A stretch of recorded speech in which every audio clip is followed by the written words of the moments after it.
Біз Норвегиядағы жақсы ауа райы мен жексенбі күнді пайдаланып, жанұямызбен досымыз Ержанның жанұясымен Саннес қаласының бір парктерінде кездестік.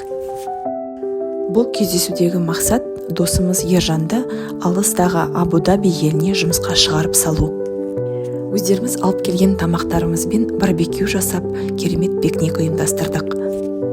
Балаларымыз жергілікті өзенде жүзіп жүрген үйректерді тамақтандырып қызықтады. Санве паркен Норвегияның Саннес қаласына орналасқан әсем табиғи саябақ. Саябақ арқылы Строна өзені ағып өтеді. Бұл жерді серуендеуге, жүгіруге және велосипед тебуге қолайлы етеді.